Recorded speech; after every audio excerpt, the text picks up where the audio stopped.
Hello guys, good evening. So, mag-start na ulit tayo magluto ng sahor nila. So, maaga ako nagluluto kasi may pasok ang mag-iina sa school. So, maaga sila kakain. So, ngayon, magigisa na tayo para sa ating kapsa lubian. Tunaw na yung butter, ilagay na natin yung onion at saka green chili.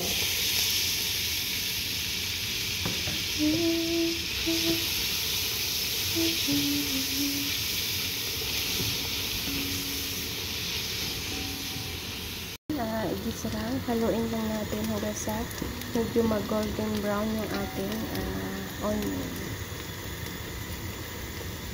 Ayan guys, ganito na yung natin onion. Medyo golden na siya.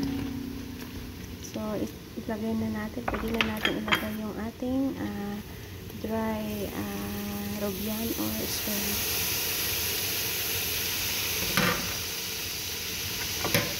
Okay, haluin lang natin.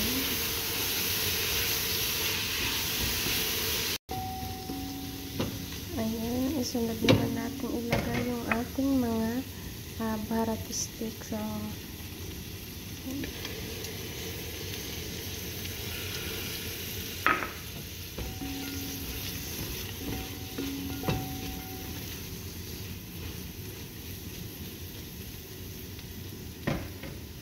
yung ating mixed barat.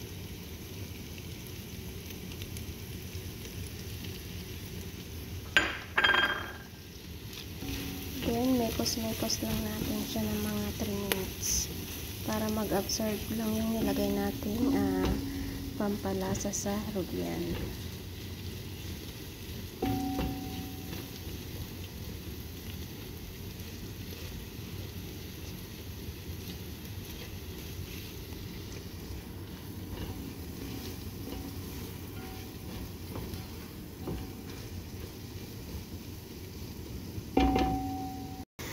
Ayan muna natin siya ng mga 5 minutes.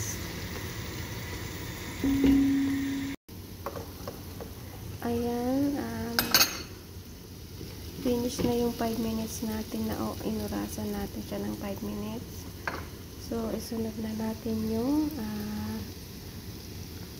acer tomato. So, kung hindi mapula yung tomato nyo, pwede kayo mag-add ng salsa.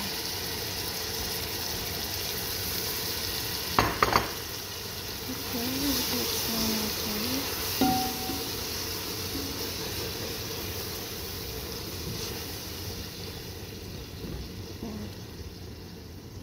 Hayaan lang natin siya ng mga 4 minutes ulit. Takpan muna natin siya. So, hayaan natin siya ng mga 4 minutes. Finish na yung ating 5 minutes. I-add na natin yung ating rice. Basmati rice ang ating ginamit. Mekos-mekos muna natin.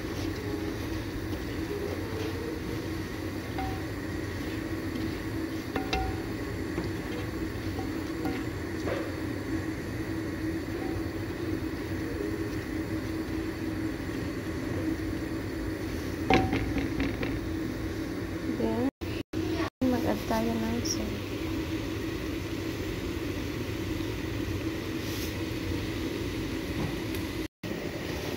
Yan, i-mix lang natin siya.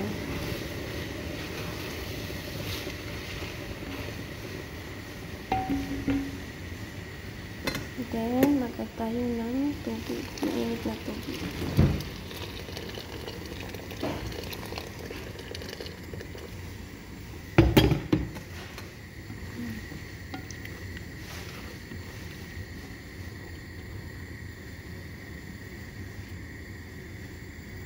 Yan, antayin lang natin siyang kumulo. Kulo na siya. Isunod natin yung red chili at saka lemon aswad.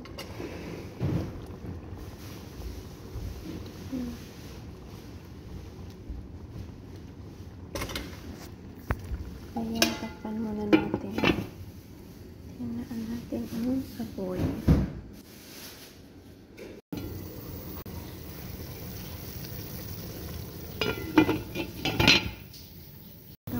tayo ng fish na toppings ng rice. So, ayan. Maglagay lang tayo ng olive oil. And yung onion at saka chili.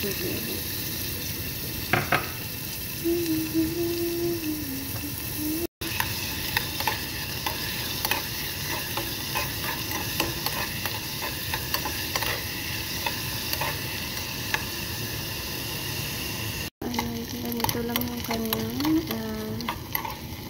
medyo mag-golden ayan, medyo konting golden brown lang yung ating onion. Tinang pork on black pepper para cumin, salt.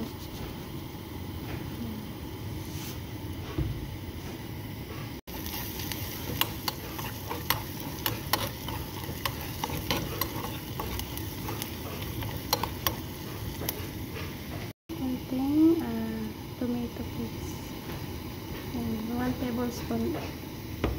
No, 1 teaspoon lang. 1 teaspoon. Lettuce lang natin.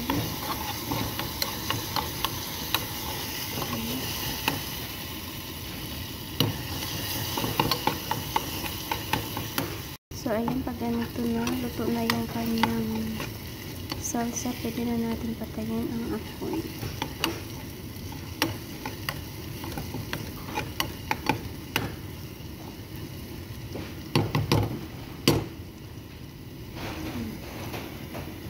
Ganyan lang siya. Natin mag-close yung apoy, isunod natin yung carrots.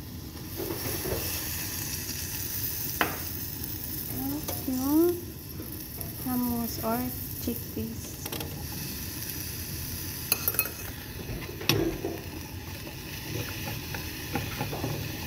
Ayan, next ulit natin.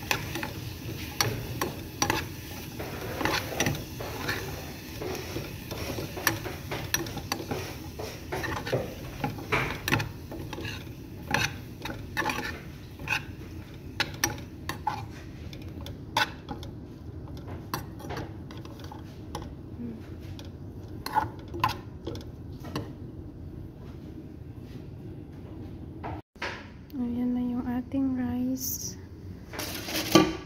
After 30 minutes, ayan, medyo kunting in na lang siya. Ilagay natin yung ginawa nating toppings.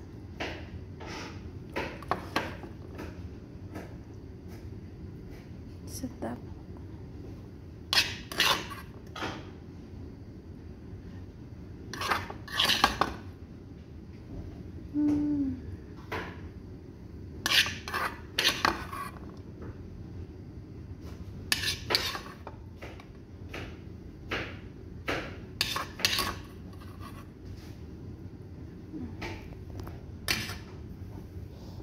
Then, takpan ulit natin.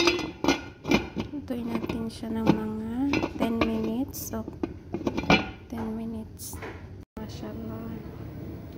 Ayan yung ating rice. So, luto na ang ating kabsa Robian.